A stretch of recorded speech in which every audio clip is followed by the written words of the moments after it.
नोएडा में वेतन वृद्धि की मांग को लेकर हुए हिंसक प्रदर्शन का सूत्रधार जमशेदपुर एनआईटी का पूर्व छात्र आदित्य आनंद है। पुलिस हिंसा के 3 मुख्य आरोपितों की पहचान कर ली है, जिनमें 2 गिरफ्तार हो चुके हैं, जबकि आदित्य अभी भी फरार है। इस दंगे को भड़काने में पाकिस्तान से संचालित 2 एक्स हैंडलों के अकाउंटों की भी बड़ी भूमिका पाई गई है। 2020 से आदित्य देश भर में हिंसा भड़काने का कार्य, प्रदर्शनों को भी भड़काने का कार्य कर रहा है। उसके साथ ही रूपेश और मनीषा चौहान को पुलिस ने गिरफ्तार कर लिया है। ये बिहार के रहने वाले हैं। इससे पहले इनकी मौजूदगी दिल्ली के सीएए व एनआरसी प्रदर्शनों में भी पाई गई है।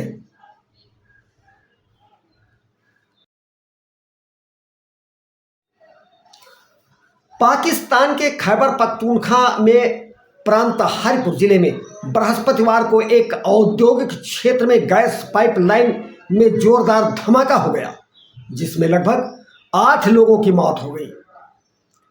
यह हरिपुर जिले के हत्तर इंडस्ट्रियल एस्टेट में ग्रैंड ट्रंक रोड के पास स्थित एक कारखाने में हुई है। 4 महिलाओं व बच्चों को बचा लिया गया है। अधिकतर मौतें दम घुटने के कारण हुई हैं, ऐसा बताया जा रहा है। विस्फोट इतना तीव्र था कि आसपास के क्षेत्र में उसकी आवाज सुनाई दी। सुप्रीम कोर्ट ने मुस्लिम पर्सनल लॉ पर सुनवाई करते हुए कहा, यूसीसी का धर्म से कोई लेना देना नहीं है। शीर्ष अदालत ने यह टिप्पणी महिलाओं के खिलाफ कथित भेदभाव वाले मुस्लिम पर्सनल लॉ एप्लीकेशन एक्ट 1937 के कुछ प्राविधानों की संवैधानिक वैधता को चुनौती देने वाली याचिका पर सुनवाई के दौरान कही।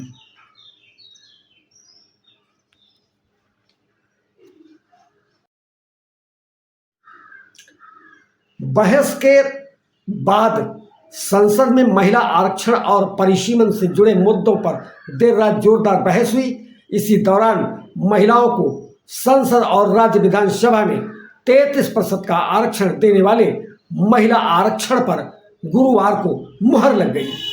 महिलाओं के आरक्षण की व्यवस्था अगली जनगणना के आधार पर होने वाली परिसीमन प्रक्रिया पूरी होने के बाद ही प्रभावी होगी। केंद्रीय कानून मंत्रालय की अधिसूचना में कहा गया है कि 106वां संशोधन अधिनियम 2023 के प्रावधान 16 अप्रैल से प्रभावी माने जाएंगे। नारी शक्ति वंदन कानून आज से लागू हो गया। हार्मुज स्ट्रेट को लेकर संयुक्त राष्ट्र में भारत ने कहा, हमले बर्दाश्त नहीं किए जाएंगे। भारत के अस्थायी प्रतिनिधि पर्वत नेनी हरीश ने ईरान खाड़ी क्षेत्र में चल रहे युद्ध को लेकर चिंता जताई और अपना रुख स्पष्ट किया। उन्होंने कहा, 28 फरवरी को लड़ाई जब शुरू हुई थी, उस समय भी भारत ने गहरी चिंता व्यक्त की थी।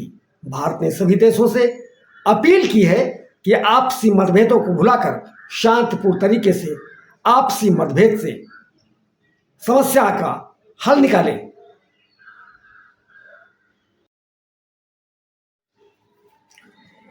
हिंदू हृदय सम्राट बाबा साहब बाला ठाकरे एक ऐसा नाम जो किसी परिचय का मोहताज नहीं।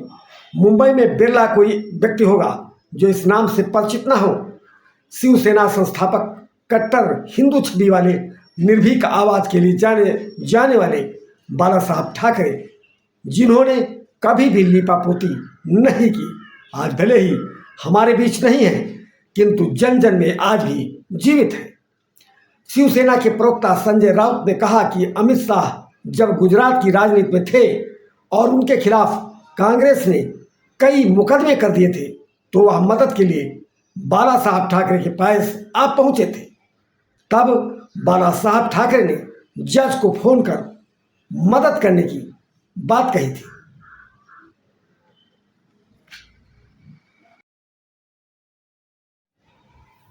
गाजियाबाद लोनी दौरे पर पहुंचे उत्तर प्रदेश के डिप्टी सीएम ब्रजेश पाठक ने सपा मुखिया अखिलेश यादव व कांग्रेस पार्टी पर जमकर निशाना साधा।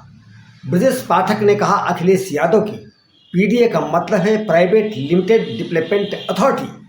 ब्रजेश पाठक ने कहा समाजवादी पार्टी केवल एक परिवार की पार्टी है जो जाति और धर्म पर चलती है, इसका जनता से कोई लेना देना नहीं है। अब्दुल कब तक दरी बिछाएगा? जिसका वोट 20% है वह दरी बिछा रहा है और जिसका 6% वह सत्ता की मलाई काट रहा है। ब्रजेश पाठक लोनी से विधायक नंद किशोर गुर्जर द्वारा कराई जा रही श्रीमद् भागवत कथा में लोनी पहुंचे थे।